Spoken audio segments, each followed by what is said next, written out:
Right now on Tech Radio, how new is the new Galaxy S26? Hi, I'm Artemis. I am a computer-generated AI voice, and you're listening to Tech Radio.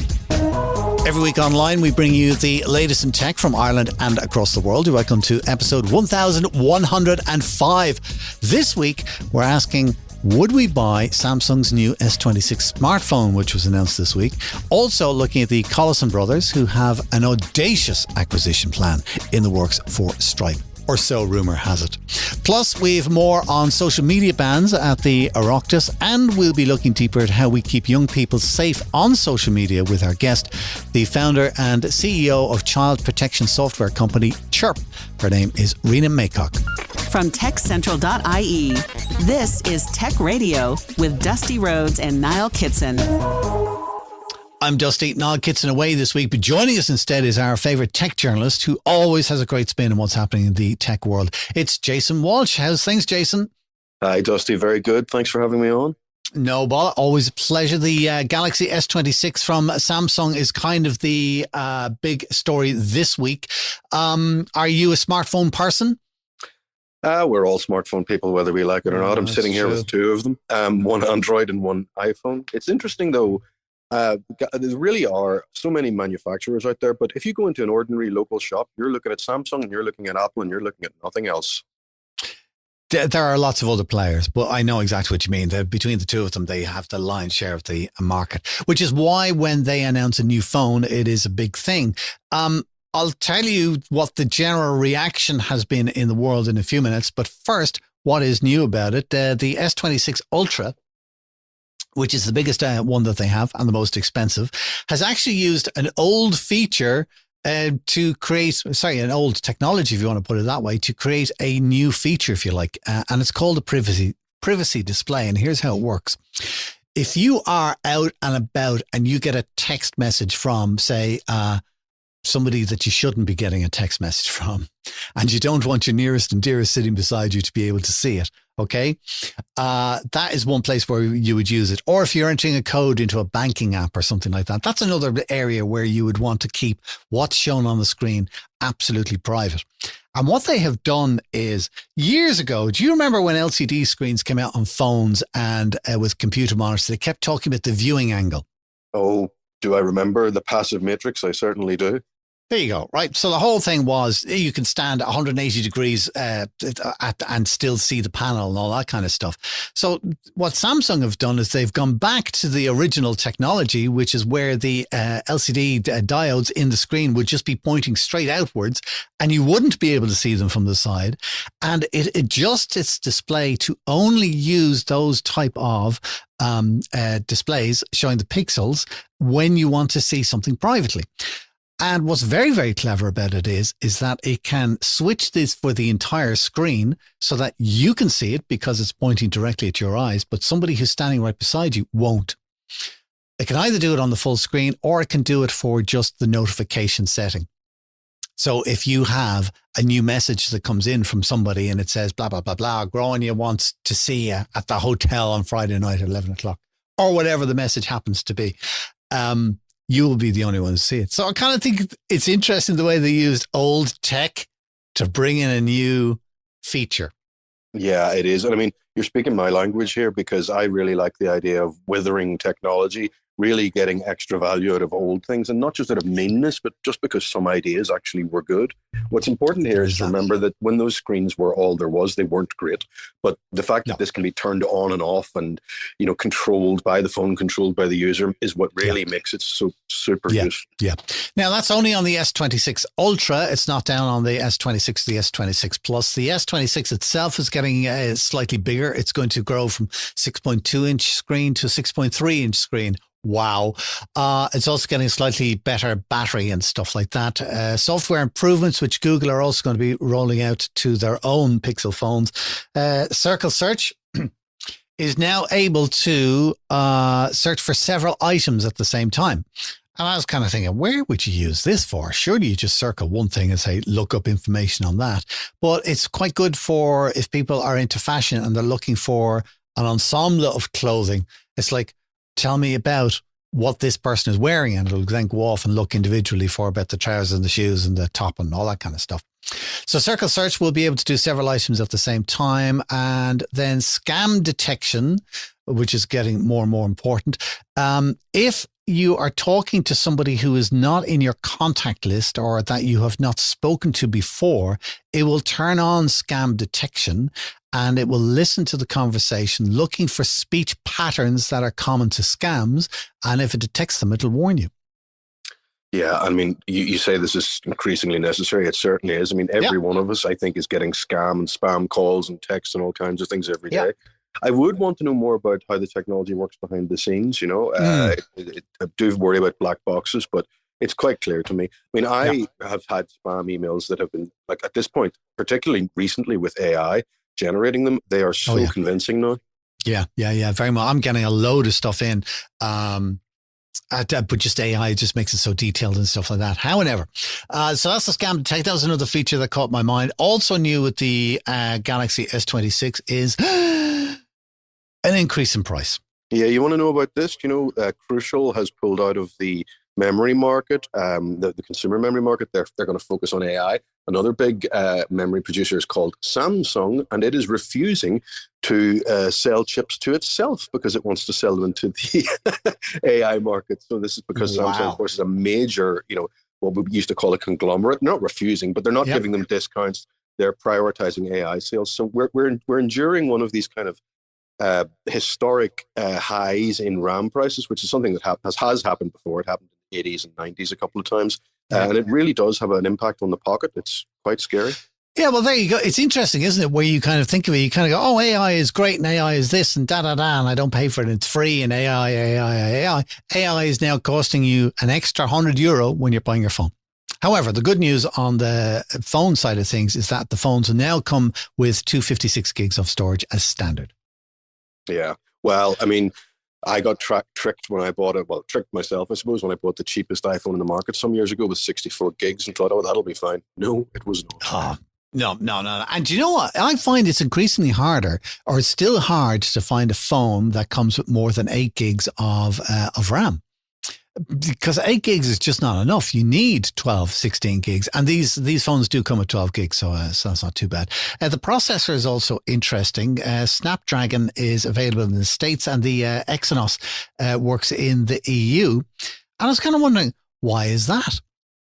Dug into it a little, and it turns out Snapdragon is very much tied in with the US telecom companies and the way that their modems would work. Oh, right. I wasn't aware of the technicalities of that. I mean, I know that basically 100% at this point of smartphones are running on ARM cores, which makes it sound like they're all the same, but they're not, because ARM is selling the kind of logic design, and you can do quite a lot of custom work with that. Yeah. Whereas their own processor, which they are using in the EU, I mean, they make it themselves, so it's cheaper, so it helps them on price and stuff like that. So that's kind of a wrap up really on the S26. You can pre-order now. I think they're delivered from the 10th of March or something like that. Based on that, would you buy one? If I was in the Android market, I certainly would, and if I could afford it. I do think the phones are getting extraordinarily expensive, both Samsung and Apple, though Samsung does have a few budget models.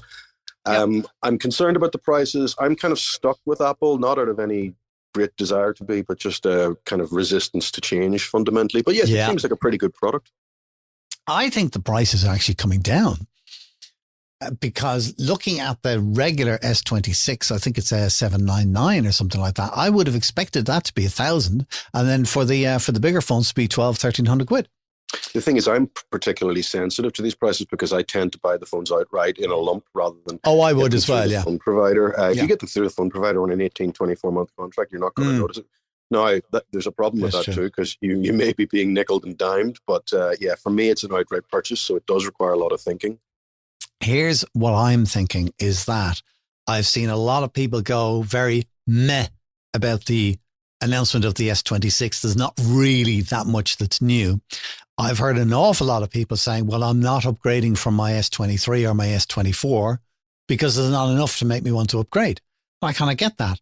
And now I'm thinking, well, I'm actually in the market for a new phone. So I was waiting for this announcement this week and kind of go, oh, I'm going to run out and I'm going to immediately get an S26. And now I'm kind of thinking, do you know what? I think I might just get an S24. Yeah, I mean, I'm talking to you on an old iPhone. I don't even know what model. It's a 12 or a 13. I mean, the Yeah. truth is, maybe I'm just getting older, or maybe they're just, you get these huge leaps in technology and capacity, and Yeah. then they dry up, and you start getting incremental improvements, and they are improvements. But do I care? And that's a Yeah. real problem for any hardware and software manufacturer. You I got think to that's give them yeah. something new. Yeah. So other toys, then I was thinking if I'm going to go the S24, I'll have a few extra quid in my budget. What other toys are out there? Other things that have just got my attention this week, just very quickly. LG have brought out a new 52-inch ultra-wide monitor. I love ultra-wide monitors. I just love that massive screen estate sitting which is practically the width of my desk. You can have so many different programs open at the same time and flip between the two of them. For me, I think it's brilliant. But 52 inches is just, that's getting ridiculous. I don't think that would fit in my apartment. But I actually have a slight problem with all that, because I've been doing a lot of kind of commercial work with some clients recently. And, a lot of people, particularly in the design industry, obviously, tend to assume that everyone has a massive screen, and I'm sitting staring into a 12-inch laptop, which can be a real problem. No, I don't like that about the laptop. I always find working on a laptop is like trying to paint the whole way through the letterbox. Anyways, MacBook Pros, actually another little toy, but no, I don't think I'm going to get one. But I think it's interesting that they're talking about MacBook Pros having touch screens later on this year. 15 years later, well done. There's also talk about a budget model coming out. Now, I mean, that could be rumors. And I don't know what Apple's idea of budget model is these days. I think a budget model for them is kind of a stripped back MacBook Air. And I think they're looking around €700. Running on a mobile chip on the A series rather than... Exactly. Something like that, I think it's funny, though, with the touchscreen that they haven't gone down that route. Particularly ironic, since they were the ones who introduced the iPhone in 2007, and that just revolutionized everything. I'll do you better than that. They introduced the Newton in 1993. Yes, that's what it was called. Because my dad had one. Yeah. Oh, man, you're bringing me back now. Listen, speaking of bringing you back, I also looked up today, just for the crack. I said, well, when were, touchscreens first introduced? 1983. 1983, first touchscreen. Were they? I wonder, was that a kind of membrane that went atop the screen externally? I guess it was resistive.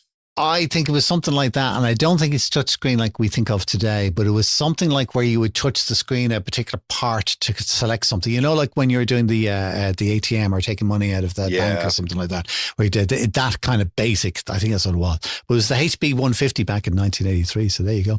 Listen, other stories. The Collison brothers. Stripe, what an amazing success. Every time I hear the Collison brothers or I hear a Stripe story, I'm just so proud, because they're two Limerick brothers and they're worth billions now. Stripe is worth 160 billion or something like that, and it's still privately owned. Making the news this week. Tell me why. Well, it's only rumors, but it comes from a pretty good source, which is Bloomberg. It is considering buying parts or all of the, may I call it, beleaguered competitor PayPal, which was a real pioneer, but has had a rocky road, not just in recent years, just over the decades. So that has obviously caused PayPal shares to spike as investors are hoping to get a little bit of that extra juice. But yeah, this is really interesting. You mentioned that they're privately held. I mean, that actually is a worry to me, not about Stripe particularly, but these companies, a lot of these tech companies, you'll remember back in the 2000s and the 90s, even, everything was about the IPO. Build the company, blitz scale, get the IPO, become a billionaire. Yeah. A lot of them are being held privately now, and they're not moving on to the public markets. And that is a slight worry for me. And I'd like to know what's behind that. But anyway, on the specifics of this, I mean, PayPal has been very soft for a number of years. It has Venmo in the US, which is quite important in that market. But in other markets, it's just in decline. It belongs to the era of eBay and all of that. And its star has been fading. So, yeah, I think it makes perfect sense for Stripe, because they can pick up those customers. They can pick up any interesting technology that PayPal has. Hopefully, from an Irish point of view, given that PayPal has significant operations in Ireland, I don't know how much sentiment will come into it for the Collisons, but hopefully they won't start shedding jobs in Ireland. Maybe they'll just turn it all into Stripe offices. Yeah, but they've got 1,500 employees here. So, yeah, that is. Tell me, why are you concerned that these companies are held privately? Because although markets are not inherently and not at all, in fact, democratic, at least with when the companies go into the stock market, ordinary people can invest in them and in their pensions and in their life assurance and so on. When these things are held privately, it just tends toward a concentration of wealth that I'm sort of deeply uncomfortable with. It also allows them to be more opaque. They don't have to have the same kind of forensic reporting on the accounting. We did see a kind of a thing. I don't want to bore you with all this market stuff, but a couple of years ago, there was a rush toward what are called SPACs, special purpose acquisition companies, or blank check companies. And that was a way of getting onto the market without having an IPO. And that allowed a lot of very dubious companies to get on the market. Now, Stripe is not a dubious company, and it's not doing a SPAC. It's just privately held. At some point, I probably will IPO. But it speaks volumes about the current state of the market, that more and more tech companies are remaining in private hands rather than going public. And they're also doing all these deals amongst each other with anyway, that's another story. Grant, that's Stripe rumors that they are buying PayPal. Also note this week that Nvidia had their quarterly announcement, and they're doing very well. And of course, the stock market has spiked as a result. Back to Ireland, another Irish story. We've got the Online Safety Commissioner, which is a story that we are following here. The Oireachtas met with the Online Safety Commissioner this week. Her name is Niamh Hodnett, and the Department of Communications. And we're talking all about social media and their responsibility towards its users, and particularly with kids. And we've got a fascinating interview actually kind of coming up for you that Niall did earlier on in the week, talking about social media and kids are able to get around the ban and stuff like that. And somebody who's come up with a way of using actual technology to keep kids away from social media and stuff like that. Rena Maycock is her name. That interview on the way, sorry. But what I was going to say about the Oireachtas this week is that the talk in Ireland now and elsewhere is that they will hold big tech directors personally liable for breaches, something that they're talking about in Spain. It's really looking like it's going to be the way forward, because it concentrates minds when you're personally on the hook, right? The whole social media, in some sense, I'm a little bit out of the loop now, because I've basically closed all social media accounts just out of sheer frustration, both at social media and myself. But yeah, it's clear that we're in a new world that does require protection. I don't know where the lines should be drawn. I don't know how I don't know how parents deal with it, to be brutally honest with you. It's a real problem. So I'm glad to see that big tech is in the sights of lawmakers who are fundamentally responsive to the public. But will Ireland stand up to them? I hope so. Ireland has had a reputation in the past for being a very low compliance jurisdiction. That's one of the reasons American companies sort of set up shop here. Well, things might be about to change. The stuff around X, in this year has definitely disturbed quite a lot of people all over the world. Yeah, I don't think though that Ireland is going to change its stance. I think our problem is our secret strength, and also our problem is that we're small. All right, we're 4 or 5 million people or something. It means we can move quick and we can get things done and deals can be done and all that kind of stuff. But it means that, Apple as a corporation is probably bigger than Ireland as a country. So, they can kick ass here, if you want to put it that way. But I think the way that they've been talking about it is that Ireland is kind of saying, yes, well, we're going to go with an EU-led solution to this. Does that make sense? It makes perfect sense. And, what you've just said is a really underappreciated point in Ireland. I mean, all people, individuals tend to think of themselves as the center of the universe. Countries are no different. Yeah. When I was living elsewhere, and I'm in Ireland at the moment, but I do live elsewhere, people don't even know that Ireland's a country. I'm not saying they don't know that it's a country, but it's just a blur to them. And I'm honestly not making that up. And it's not some confusion about the North. It's just not in people's minds because it's not important. To that, I would say they do know what Denmark is. And I think that we should be, as a nation, trying to sort of declare a little bit of independence from, capital markets and all those things. Not retreat. FDI has been a very successful thing for Ireland, and tech has been largely a benefit. But yeah, if we want to regulate it, we have to do it at EU level, and we have to be participating. All right, Grant. Listen, other stories making news this week, and we've a ton of them in only 10 minutes to do it. Panasonic getting out of the TV market. Yeah, fascinating. They're selling out to a Chinese outfit. I mean, TV manufacturing, you'll remember the days of the Sony Trinitron, which was the CRT days. It was the first one that actually didn't have curves on the screen, very sophisticated. Japan was in charge. Now most TVs are made by two Korean companies, and a lot of them are made in China.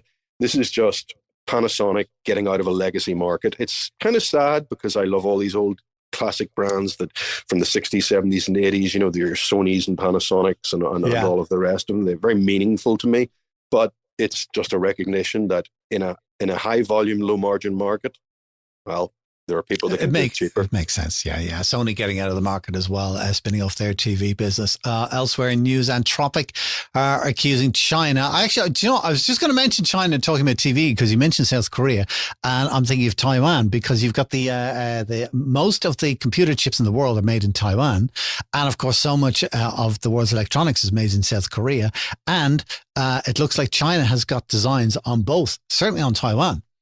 And I'm just kind of thinking the way geopolitics is going in the world at the moment. If China did, as they've been threatening for years, invade Taiwan, that is really going to change like so many things. I mean, apart from the immediate, obviously the immediate horrible consequences of war. I mean, this is also why the US and to a certain degree Europe has been trying desperately at government level to funnel money into CPU and other silicon manufacturing. That's what's behind the Intel move that may or may not work. That's what's behind a lot of things. These are strategic assets, and we had a lovely world there after the end of the Cold War where everyone was friends. Doesn't really look like that anymore. Yeah. It's all changing now. Anthropic, anyway, to back to this story, are now accusing China of stealing their data. They're saying that there's 3 AI firms in particular, a DeepSeek, Moonshot AI, and Minimax. And what they're doing is they're hacking into Claude. And they're using a technology called distillation. Have you heard this? No, I've read about it in the news, but it's actually something I'm very unfamiliar with. Ah, right. Okay. It's a very interesting thing. So like DeepSeek, which we know is a kind of a smaller, cheaper, not quite as sophisticated AI, but it's very, very functional. The reason they're able to do it so cheaply is that DeepSeek talks to Claude and then Claude teaches DeepSeek how to do AI. Does that make sense? Yeah, that makes perfect sense. All right, because it's essentially using a more powerful AI system to train a less capable one. And this is what they're doing. And Anthropic are saying that the campaigns are growing in intensity and sophistication at the moment. And OpenAI is saying exactly the same thing. So yeah, it's interesting in our little AI world. What else have we got? I mentioned how all of the big tech companies are all buying chips off each other and investing each other and all that kind of stuff. Making news this week is Meta has announced a big deal with AMD.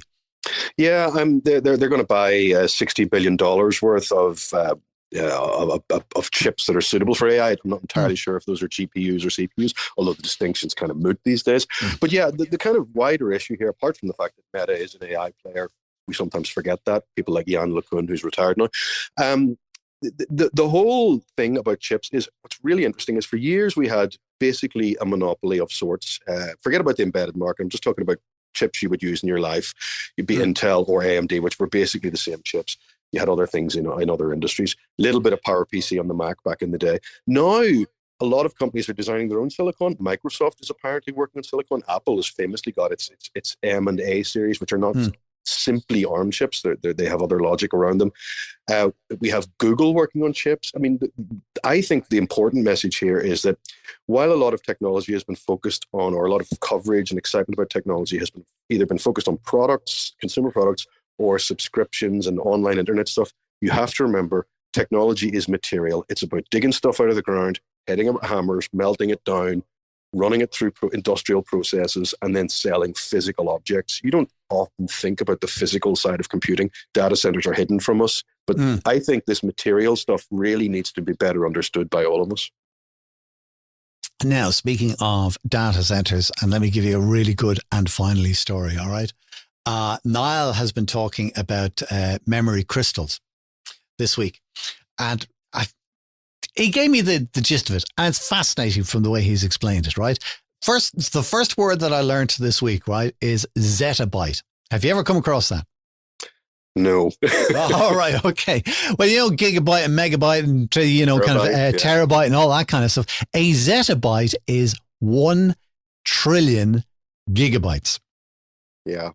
I didn't know they made numbers that big. That's like a lot, right? So the way they're looking at kind of data centers and how we are interacting with AI and the internet. I mean, every time you watch a YouTube video or you click on an ad or even look at a page and what ad was said, there's so much data. It's unbelievable. Somebody has come up with the number. They're saying that, you know, in the very near future, humans will create, and here comes the number, almost 400 trillion zettabytes, which each one of which is 1 trillion gigabytes every single year. It is astonishing the amount of data that we even consume and produce in our own lives now. It's bananas. Exponentially more than we were doing 10 years ago. So, can I just offer listeners one thing? We had, now I'm not trying to pour cold water in this technology because it's very fascinating, but there were attempts, you know, back in the 80s to do bubble memory that never really got anywhere. So sometimes these things happen and don't. But if you really want to have some fun, go and look for a 1970s BBC science fiction drama called The Stone Tapes, which is about someone trying to get data into physical stones. It's a horror. It's low budget. It's creaky, but it's very, very fascinating. Worth a watch. Something like that from the 80s could become reality here, which is where we get to the memory crystals side of things, all right? Because the problem is that with that much data and to store it, hard drives, they need to be powered on all the time to access the thing. So you've got all the heat and the electricity that's going into that. If you're putting stuff into cold storage, a lot of people would use magnetic tape. But the problem is that needs to be kept in certain temperatures because it degrades after 20 years otherwise. All right. So again, you're back to a problem of heat or coolant and electricity and all that kind of stuff. Right. Yeah. So the idea with memory crystals is that somebody is going to use lasers to etch into glass somehow, okay? The laser can cut the glass to 1,000th of the width of a human hair. All right? So that's number one. And then number two, you know, with you've with dimensions, you've got the X plane, the Y plane, and the Z plane. All right, so horizontal, vertical, and whatever, tipping side to side, and yaw, whatever. This can actually store data in 5 dimensions. Right. So you've got X, Y, Z, and I don't know what the other two are. Right. So 1,000th of a width of a human hair in 5 dimensions and etching it into glass. It's an amazing solution. Yeah, right. I mean, because there's no power needed. Right. You don't have to worry about temperature. However, I've come up with a flaw, an Achilles heel. Go for it. Glass can still smash. Well, yeah, but tape's degrade, as you pointed out. You know, can I just say something? You know, tape is a very stable medium. You know, as any kind of music fanatic knows, we often uncover old, you know, not cassette tapes, but, you know, kind of studio 30 inches per second stuff. But yes, it does degrade, and sometimes it has to be baked and all. But the tape market, you wouldn't think tape backup was still a thing, but of course it is. It's huge because it's boring, but it's compliant and all the rest of it. But one worry is always, have they degraded? You know, you do your backup, you check it, you test it's okay, and then you put it into an archive, and then you come back a year later and it's not working. What a nightmare. Maybe this technology, which is, as you say, a cold storage, a permanent store, as long as there's no one around with a hammer. Yeah, exactly. Giving us a bit of stability, you know. There you go. All right. Listen, let's leave the news there for this week. Jason Walsh, thank you for keeping us up to speed and give us your thoughts. This is Tech Radio from techcentral.ie. Get every episode of Tech Radio by clicking follow on your podcast player right now. Bans on social media for kids are the big thing right now. We were talking about it earlier in the show. Australia's paved the way. France and Spain are not far behind. And here in Ireland, it's big talk at the moment. We're starting to talk about limited access for under 16s here in Ireland. However, where there's a ban, there's a way to get around it, especially when you're talking about tech-savvy kids and big tech companies with a less than stellar reputation for self-regulation. Chirp is a new deep tech company using AI to protect children from inappropriate content, not through verification on social apps, which you can work around no problem, but through the operating system itself. Their CEO, Rena Maycock, had a chat with Niall Kitson during the week about how it works and her own journey as a successful founder. Rena, I think if the last few years have taught us anything from the world of social media, it's that the big platforms, the big companies that we're familiar with, TikToks, the Metas, they're only interested in the American way of doing things because the American way is particularly sympathetic to the way they do things, in that they're not responsible for the content that goes up on their platforms. And I think that message is kind of seeped through globally. Would you think it's fair to say? Yeah, but I think the tide is turning. There are a number of movements like smartphone-free childhood, Jonathan hates anxious generation, and the awareness around online harms has really exploded. For example, 8 years ago when I started this company and I said, we're developing child protection software for smartphones, we detect and block cyberbullying, grooming, and suicide and self-harm content. 50% of everybody would say, take my money, because everybody knew there was a market gap. But 50% of people would say, what's grooming? And that never happens these days. I literally just did a pitch to a syndicate of investors. And I told the story of Alexander McCartney, the 26-year-old computer science grad from Northern Ireland that was given a life sentence in 2024 for grooming hundreds of girls. And he would go onto public social media pages and he'd look for girls that looked like they had eating disorders. He'd pretend to be a girl of similar age and move the conversation into an encrypted app or a disappearing messaging app. He would use phraseology like, I'm like you, we're the same, my parents don't understand me either, to gain trust. And then he'd volunteer an image of himself, which was usually a girl he had previously groomed. And that would close the trust loop for the new girl, who would then send a nude image. And he would then use that image to blackmail the child for more images, videos, online streamed abuse. There was a famous case of a 12-year-old victim of his in Florida who ended up taking her own life. And then her father took his own life. The tipping point for that girl was Alexander McCartney was trying to get her to involve her younger sibling in the online abuse. And we worked quite closely with the UK Home Office, and they told us he had that process down to 9 minutes from first contacting a child to getting a nude image. Now, the reason I bring up this story is because when I go to meet people, and I was telling this story at the syndicate, half of the room, if not more, knew Alexander McCartney's name, and the rest had certainly heard about that 12-year-old victim in Florida. So the awareness of online harms has virtually exploded over the last 8 years. And parents, regulators, handset manufacturers and telcos, ISPs who are serving this harmful content over their networks are crying out for a solution to it, because there's not only the carrot of the consumer pressure and the willingness of parents to buy these types of solutions and to protect their kids, but there's also the stick coming. You've got the likes of, and this is generally outside of America, you've got the likes of the Digital Services Act. You have the likes of the Online Safety Act in the UK. In December, the UK government came out and announced a movement towards mandating nudity detection on children's devices. So that legislation might take a year or two, but ultimately at some point in the very near future, Europe and the UK are going to be much safer places for kids to be online and enjoy all of the many benefits of being digital citizens, but without the harms. And therefore, it's only going to be a matter of time before American parents say, hold on, why have we not got an opportunity here for our American children to be safe online and enjoy having a smartphone and enjoy being on Snapchat with their friends, but without being harmed? So it is likely that push and that change is going to come from this side of the Atlantic. What's quite interesting is you can always see markets moving very quickly while law moves very, very slowly. Just last year, however, we've seen the first experiment in a national social media ban for under 16s in Australia, and it's been pretty successful so far. I think a lot of parents have discovered what actual adolescents are meant to behave like, and I think a lot of people have experienced a lot of positive experiences from it. But there's always ways around setting up accounts, from simply lying all the way up to things that are slightly more technical. From your perspective, what's your reaction to the Australian experience, which of course is soon to be the French experience, the English experience, the Greek experience, etc.? Yeah, and Spain and now Ireland are going to look at following suit. Originally, when it was mooted, people were saying to me, oh my goodness, is Chirp going to be obsolete? And to be fair, the Australian social media ban it covers social media, but it doesn't cover messaging and search, which is exactly what we do. So we are the net that the laws don't cover, if you like, because we detect harmful content in encrypted messages and disappearing messages and harmful searches on browsers and language models.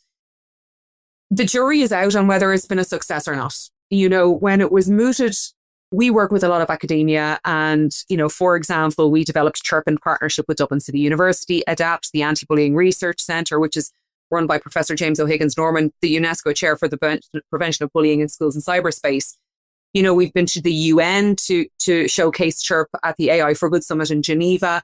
We just returned from Davos, where we won the award for impact innovation at the World Economic Forum. So we work with an awful lot of stakeholders in child protection. And there is a bit of a division. Some stakeholders think it's a great idea. It's certainly a move in the right direction if you were to make it the societal norm that children don't access social media and they're more or less protected from it in the end. And that may end up where we end up, after a few years. And then there's others that say, if you prohibit something, you make it more attractive. You just push children into secret internet use. They go and buy burner phones and then you've got no visibility at all. If you outlaw use of social media, what you may be, and there isn't any research as yet about this, but so it's anecdotal, but if you outlaw it, you're effectively creating a barrier between yourself and your child where you're saying you cannot communicate with me if you see something on social media that makes you uncomfortable because you're not supposed to be on social media. And that creates a barrier between parent and child where there should be a collaborative approach to online safety because kids want to be protected. Now, so the jury is very much out on whether the social media ban will work. I hope it works, but it depends on who you talk to. You said it seems to have been a bit of a success. I spoke to a founder of a parental control in Australia just yesterday because we all kind of collaborate. And their view is it's not working. It hasn't worked, So the way we kind of approach things at Chirp is we think parents need tools, not judgment. The bottom line is children should be able to have a smartphone. They should be able to be on social media, but they should be able to do so in a way that they don't get harmed. So if a parent thinks that their child is mature enough to have a smartphone, at least then with a Chirp-enabled phone, they can buy them one and know that they can have reasonably unfettered access to their device. But if we detect that they are trying to take and send a nude image, we delete it and send you an alert. If they go to a large language model or a browser and look for ways to harm themselves, we send you an immediate alert along with advice on what to do next. So we kind of think that that's the way to do it. But if it ends up being a success, the social media and the ban in the long run, then I think it will be better for society, but I'm not quite sure whether we're there yet. One of the things that really impressed me about Chirp is the fact that it's not an app, it's deep tech. It happens at the OS level. So tell us a little bit about the back end on it. Yeah, so originally when I came up with the concept for this was 8 years ago, and I couldn't believe technology wasn't dealing with this issue for parents. So I took a deep dive into the parental control market. So the state of the art back then is very similar to the state of the art now, and that's parental control apps. And they all share a variety of features. They have access restriction and monitoring to stop your child becoming addicted to their phone. They've got pornography and gambling, website blocking, geofencing and geo-tracking so you can find your child. But none of them deal with harmful user-generated content. And that's because they can't. So cyberbullying happens generally in messaging apps and browser apps.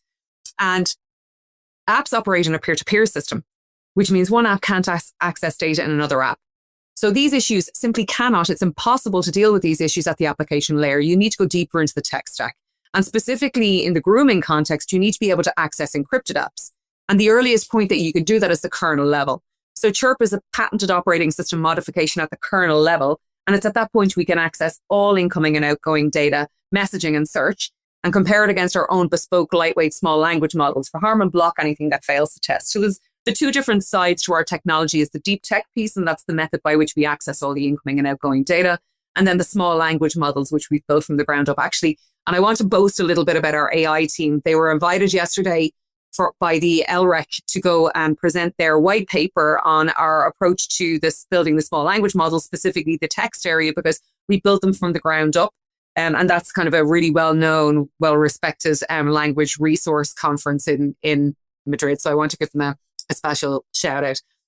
But it's at that layer. Most of our analysis is done on device, and we're moving towards everything towards the edge over the next year, which is more privacy preserving, and also it's faster. It reduces the cost of compute. It's kind of the way everywhere is going. So it's been 8 years in development. So it's been a long time in R&D, but we're just about there.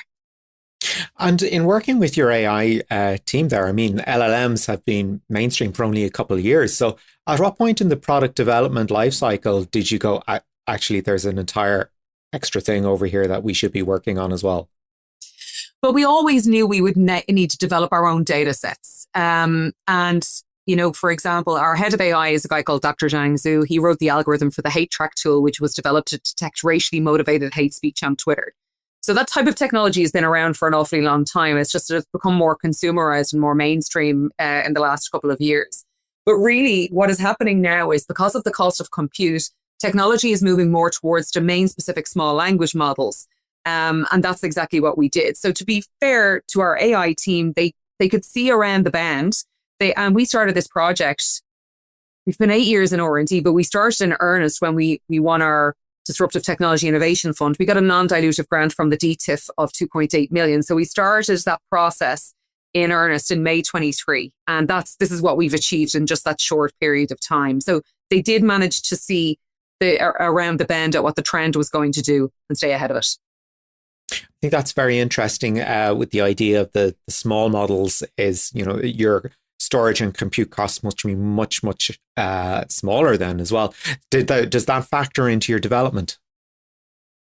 Yes, it does factor into development, because ultimately what we've done over the last couple of years is made sure that not only were we developing a very robust detection mechanism, but one that wouldn't fall down in the real world, and let me kind of articulate that a little bit better. So we needed to make sure that whatever we came up with was not going to cause any noticeable latency, because otherwise we get user rejection. If a child sees that they're getting a WhatsApp message, but it's taking 30 seconds longer for it to get through to their phone, that's user rejection. So we're into the 250 milliseconds in terms of processing. It's not noticeable to the human at all. And we needed also to make sure it wasn't going to cost too much in terms of compute, because then it would just fall over. We needed to make sure it wouldn't grind the phone to a halt. So, for example, video is, at the moment, we have video analysis in the cloud and conversation state history analysis to establish context in the cloud. But the plan is to move all that to the edge on device.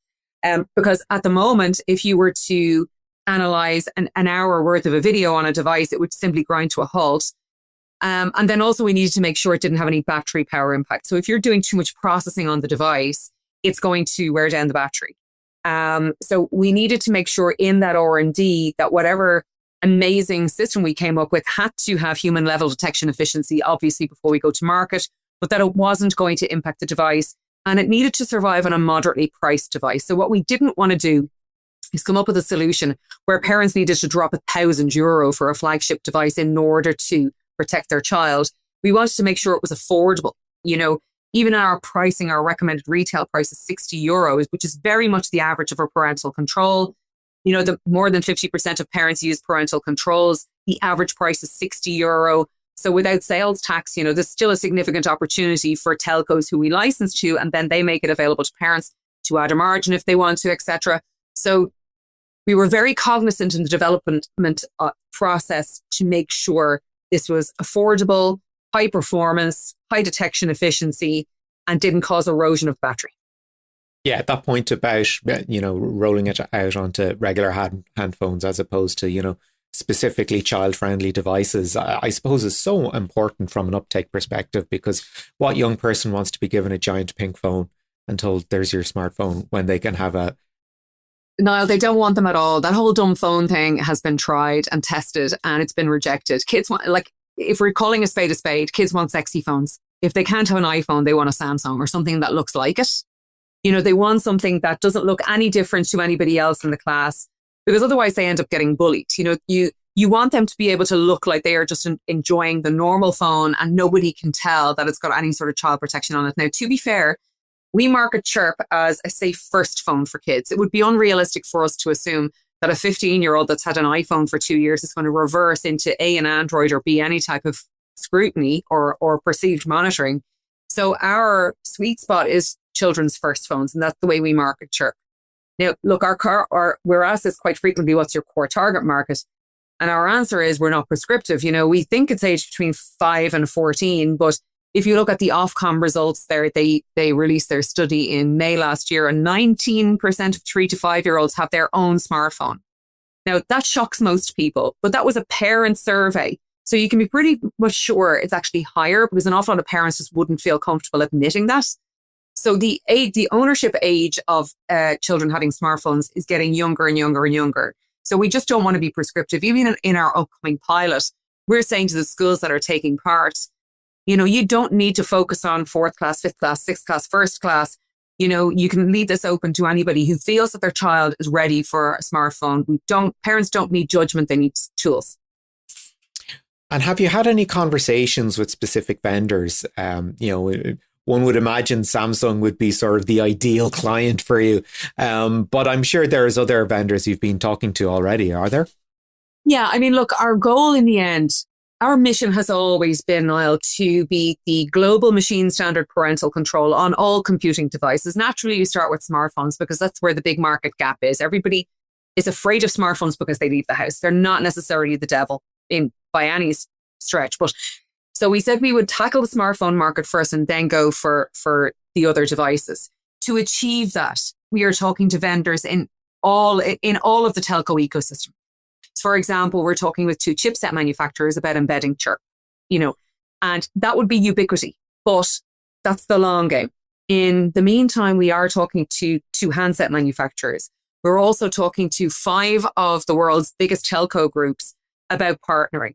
So we're also talking to channel partners. Our ultimate goal is to keep all the plates spinning and get out to the market as quickly as possible with the first commercial contract that we get, because we know scale is going to be guaranteed. Once we get out into the hands of the first paying customer, that is scale guaranteed. We have never had any pushback on product market fit.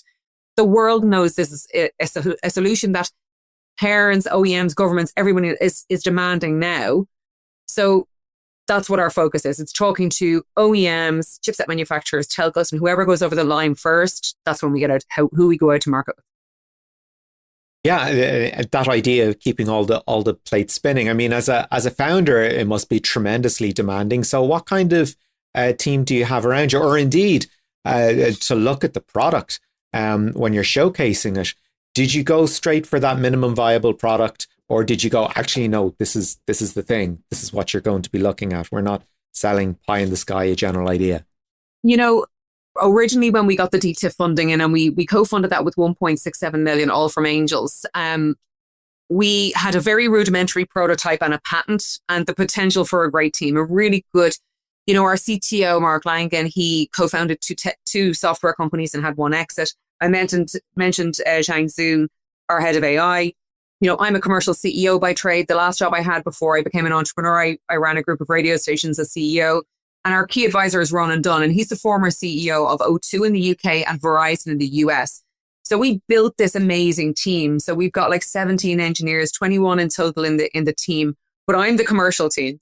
You're right. It is just me. Now we've identified 1 or 2 people that we really, really want to hire, and we're raising some money at the moment. We've got a good chunk of that in. Actually, one of our investors in this round is Evan Sharp, the co-founder of Pinterest. So we're doing very well on the raise, but I'm very much looking forward to just having to go in. But the best use of my time, Niall, is on planes, trains, and automobiles, going to these vendors, these telcos, OEMs, go into the C-suite, do jazz hands, and then hand it all over to somebody amazing as a head of sales to close deals and cross T's and dot I's. So I'm very much looking forward to that. Just one last question. Part of being a founder is sending the ladder back down to the next generation of talent, just to make yourself available either as a role model or potentially an investor, depending on how your own endeavor goes. How important do you feel that is as a female founder? I think it is incredibly important. I've tried really hard to get female investors onto our cap table. With extremely limited success. And it wasn't for the lack of trying. And I suppose one of the reasons that people say to me, you've been doing this for 8 years, how have you kept on going? And now we're kind of almost just out the gap. And I'm glad I did, because my daughter is 9. And when I was in school, I remember the career guidance counselor saying I'd make a really good secretary. And being a secretary is an amazing career if you're cut out for it. But I remember thinking, why are you limiting me to that? Why is that where my potential is bookended? And I would like to see a world where my daughter, Darcy, is going to the career guidance counsellor in school. And, you know, she's got a really good personality. So she's really good at sales and, you know, she's good at maths. You know, she could go and study accountancy. But then because of her great sales ability, she could convert that into being a CEO or being an entrepreneur. I would like for that to be something that's suggested to her. And you said earlier, if you can't see it, you can't be it. So I'm quite out and proud about being a female entrepreneur. I go to the opening of every envelope. I try and encourage as many women as I possibly can into entrepreneurship, with the caveat that it is extremely hard work. And I think it's either in you or it's not. But I would like to eventually at a point get out the gap, and I will certainly be, you know, all going well, I'll be turning all of that around and I'll be investing in women and I'll be putting myself out there as a potential board member. But I'm always open to talking to anybody that wants a little bit of advice or help. In actual fact, I don't think that you can get anywhere in startup without other founders. You know, all of the successes I have had, not all of the successes, but the majority, have started with somebody helping me that's in startup, whether that's introducing me to an investor or a vendor or, you know, giving me an invite to an event I might not have gotten an invite to, all of those things. So, and there is a really good network. So yeah, if anybody is out there and wants to talk to me, just contact me on LinkedIn. I'll meet you for a coffee. And that was Rena Maycock, founder and CEO of Chirp, chatting with Niall Kitson. You can find out more about her at chirpfamily.com. And of course, that link in the show notes description area of this podcast. This is Tech Radio. That's it for our show this week. However, do check out some other stories we have online, which we couldn't discuss on the podcast, including the security implications of digital wallets, the ARC Hub for Health Tech opens at the University of Galway, and Maynooth University announces Europe's first postgraduate degree in circuit design. Nice one. Thanks, Jason. You'll find all of those and more online at techcentral.ie. We're back again next Friday with a brand new show. In the meantime, please do share our podcast with a friend who's into tech and gadgets and all things like that. Just tell them to search for Tech Radio Ireland on Apple, Spotify or YouTube. Until next time, from myself, Dusty Rhodes, and from Jason Walsh, thanks for listening. Have a great weekend. Tech Radio is produced by DeskPod.io. From me, Artemis, goodbye.